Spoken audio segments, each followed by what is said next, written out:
அதிமுக வரக்கூடிய சட்டமன்ற தேர்தலில் 234 தொகுதியிலும் வேட்பாளர்களை நிறுத்தியிருக்காங்க. அதுவும் கூட்டணி கட்சி பலத்தோட தான் நிறுத்தியிருக்காங்க. அதிமுகவை பொறுத்த வரைக்கும் 10 கட்சியோட கூட்டணி வச்சிருக்காங்க. இந்த 10 கட்சிக்கும் தொகுதி பங்கீடு வந்து உடன்படிக்கையா இருக்கு. அதன் அடிப்படையில் வந்து பார்த்தீங்கன்னா, அதிமுக நேரடியா களம் காணக்கூடிய தொகுதிகள் வந்து 164 தொகுதிகள். அதாவது ரெட்டலை சின்னத்தில நேரடியா போட்டுடுறாங்க. அந்த தொகுதிகளை பொறுத்த வரைக்கும் அவங்களுக்கு இரட்டை இலை சின்னத்தை தனியா ஒதுக்கியிருக்காங்க. அந்த சின்னத்தில வாக்களிச்சா மட்டும் அந்த வேட்பாளர்கள் வெற்றி பெற்று எம்எல்ஏவா ஆக முடியும். அதே நேரத்தில மிச்சம் இருக்கக்கூடிய 10 கட்சிகள் இருக்கு இல்லைங்களா? அதில வந்து முதல் வந்து என்டிஏ தலைமையிலான கூட்டணின்னு சொல்லுவாங்க. அதனால பாஜகவுக்கு வந்து 27 சட்டமன்ற தொகுதி குடுத்திருக்காங்க. 2வதா பாட்டாளி மக்கள் கட்சிக்கு வந்து 18 சட்டமன்ற தொகுதி ஒதுக்கியிருக்காங்க. 3வதா அம்மா மக்கள் முன்னேற்ற கழகம், அதான் டிடிவி தினகரன் இருக்கார் இல்லைங்களா? அவருக்கு வந்து 11 சட்டமன்ற தொகுதி குடுத்திருக்காங்க.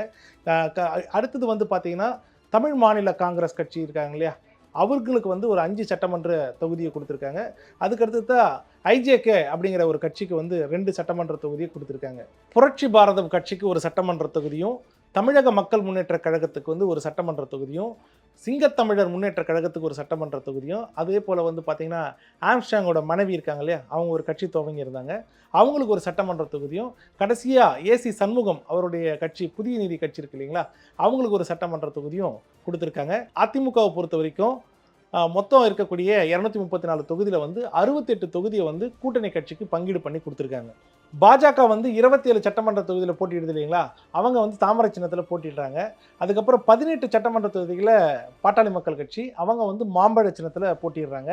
அதுக்கப்புறம் 11 இடத்துல வந்து அம்மா மக்கள் முன்னேற்ற கழகம் போட்டியிடுது இல்லைங்களா? அவங்களுக்கு வந்து ப்ரெஷர் குக்கர் கொடுத்துருக்காங்க. அதுக்கு அடுத்ததாக 5 தொகுதி இருக்குது இல்லைங்களா? தமிழ் மாநில காங்கிரஸ் அவங்க என்ன பண்ணுறாங்க, அவங்களுக்கு தேர்தல் சின்னம் கிடைக்கல. அதனால் இந்த முறை தாமரை சின்னத்திலே போட்டியிடுறதா முடிவு பண்ணியிருக்காங்க.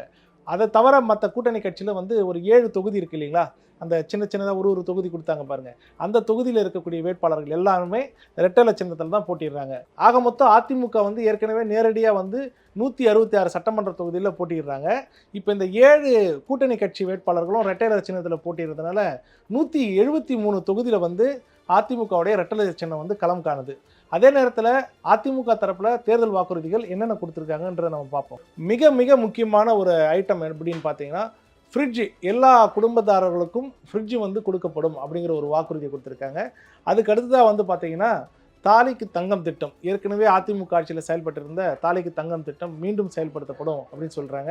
இன்னொன்று வந்து பார்த்தீங்கன்னா, இந்த மகளிர் உரிமை தொகை இருக்குங்களா, அது 2000 ரூபாய் உயர்த்தி கொடுக்குறேன் அப்படின்னு சொல்லியிருக்காங்க.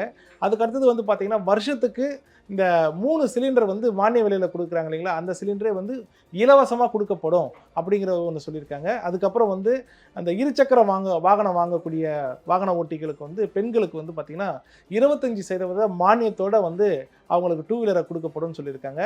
அது மட்டும் இல்லாமல் தமிழ்நாட்டில் இருக்கக்கூடிய ஏழை எளிய எல்லோருக்கும் வந்து பார்த்திங்கன்னா கான்கிரீட் வீடு கட்டி கொடுக்கப்படும் அப்படிங்கிற ஒரு உத்தரவாதத்தையும் கொடுத்துருக்காங்க.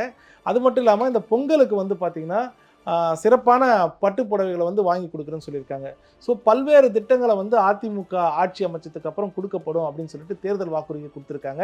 26 தேர்தலில் அதிமுக களம் காணுது. அந்த கட்சிக்கு உண்டான சின்னம் இரட்டை இலை சின்னம், கூட்டணி கட்சிகளுக்கு உண்டான சின்னம், பல சின்னங்கள் இருக்குது. அதை தேடி நம்ம போயிட்டு வாக்களித்தா மட்டும்தான் அந்த கட்சி வேட்பாளர்கள் வெற்றி பெறுவாங்க. அதுக்கப்புறம் தான் பெரும்பான்மையோட அதிமுக ஆட்சி அமைக்க முடியும். ஆட்சி அமைத்ததுக்கு அப்புறம் தான் அவங்க கொடுத்த வாக்குறுதிகள் நிறைவேற்ற முடியும்.